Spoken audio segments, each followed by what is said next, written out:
Good morning ma'am. Good morning.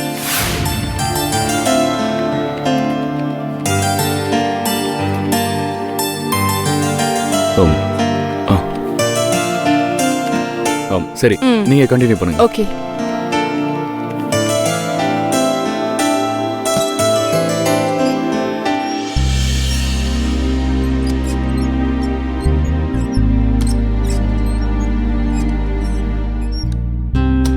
அக்கா, எனக்கு முன்னாடி ஆபீஸ் கிளம்புனீங்க, இப்பதான் வரீங்க.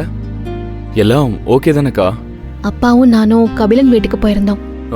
கபிலன் ப்ரோ வீட்டுக்கா? என்னக்கா சொல்றீங்க? ஆமா சரவணா, நம்ம வீட்டுக்கு பெரியசாமி அங்கிள் வந்து அவரை இன்சல்ட் பண்ணதெல்லாம் நம்ம அப்பாவை ரொம்ப டிஸ்டர்ப் பண்ணிருக்கு சரவணா. அதான் அப்பா பெரியசாமி அங்கிளை பார்த்து பேசணும்னு சொன்னாரு. பெரியசாமி அங்கிள் என்ன சொன்னாருக்கா? இவ்ளோ நடந்ததுக்கு அப்புறம் கூட அவர் எங்ககிட்ட பெரிய மனுஷன் மாதிரி நடந்துக்கிட்டாரு. அப்பாவும் நானும் எல்லாத்துக்கும் அவர்கிட்ட மன்னிப்பு கேட்டோம். தேடி போய் அப்பா மன்னிப்பு கேட்டிருக்காருன்னா அவர் ரொம்ப ஹர்ட் ஆயிருக்காருன்னு புரியுதுக்கா. கபிலன் ப்ரோ இன்னும் ஆபீஸ்க்கு வரலையா? நாங்க அங்க போனப்போ கபிலன் அங்க வீட்ல இல்லையே சரவணா. அப்படியா? அப்புறம் ஏன் இன்னும் கபிலன் வரல?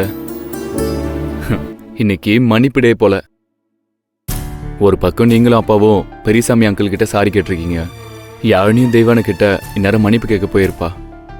ஐயோ அக்கா, உங்களை பார்த்ததும் வேலையை அப்படியே பாதியிலே விட்டுட்டு வந்துட்டேன். நான் போய் ஸ்டாக்லாம் செக் பண்ணிட்டு ஒர்க்லாம் கம்ப்ளீட் பண்ணி ஒரு ரிப்போர்ட் எடுத்துட்டு வந்துடுறேன்க்கா. சரி சரவணா, உனக்கு ஹெல்ப்புக்கு மைத்திலியும் பாலாவையும் கூப்பிட்டுக்கோ. சரிக்கா.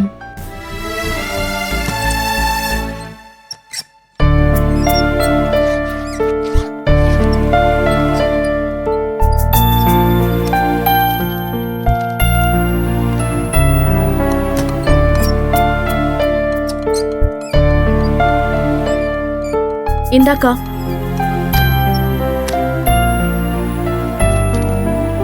பாலா, ஏன் இன்னும் கபிலன் வரல?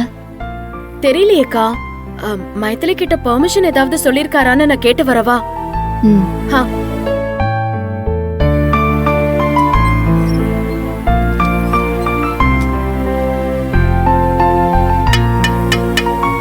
வா பாலா, மைத்திலி கிட்ட கேட்டியா கபிலன் எப்ப வருவாரா?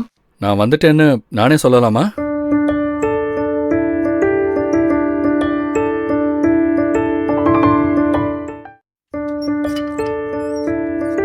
வாங்க கபிலன், உட்காருங்க. எங்க போயிருந்தீங்க? ஏங்க, கஸ்டமர் ஒருத்தட்ட பெண்டிங் பேமெண்ட் வாங்கிட்டு வர சொல்லி நீங்க தானங்க நேத்து சொன்னீங்க? ஆமால, நடந்த விஷயத்துல நான் சொன்னதையே மறந்துட்டேன். அப்போ நான் ஆபீஸ்ல இல்லைன்னதும் எல்லாத்தையுமே மறந்துட்டீங்க, அப்படித்தானே? உங்களுக்கு அமுதா கால் பண்ணாளா? இல்லையே, ஏன் கேக்குறீங்க? இல்ல, நானும் அப்பாவும் உங்க வீட்டுக்கு தான் போயிட்டு வரோம். ஏன் வீட்டுக்கா?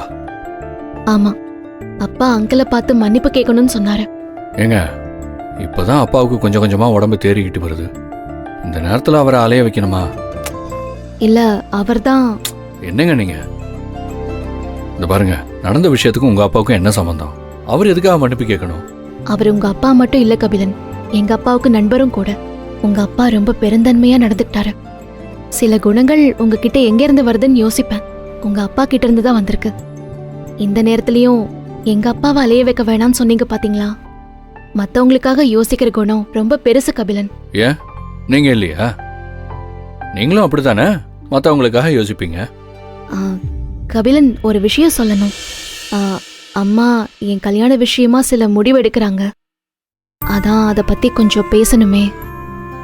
ஏங்க, உங்க நிலைமை என்னால நல்லா புரிஞ்சுக்க முடியுதுங்க. நம்ம கல்யாணம் நடக்குமான்னு யோசிக்கிறீங்க, சரியா? அம்மாவுக்கு உங்களை தெரியுங்க. உங்க அம்மாவுக்கு என்ன சுத்தமா பிடிக்கலன்னு. உங்க வீட்டுக்கு நான் வந்தப்போ அவங்க நடந்துகிட்ட முறையில வச்சே நான் தெரிஞ்சுக்கிட்டேன். எனக்கு அதை பத்திலாம் கவலையே கிடையாதுங்க. உங்க கையில நான் மோதிரம் போட்டேன்ல, அப்பவே என் மனசுல நீங்க எவ்வளவு தூரம் இருக்கீங்கன்னு நீங்களே புரிஞ்சுக்கோங்க. உங்க கையில இந்த மோதிரம் இருக்கிற வரைக்கும் நானும் உங்க கூடவே இருக்கேன்னு நினைச்சுக்கோங்க. உங்களால இந்த மோதிரத்தை கழட்ட முடியாது. அது உங்க விரல்ல இருக்கிற வரைக்கும் உங்களால என்ன மறக்கவும் முடியாது. எனக்கு இந்த நம்பிக்கையே போதும். சரி, நான் போயிட்டு என் ஒர்க்கை பார்க்குறேன்.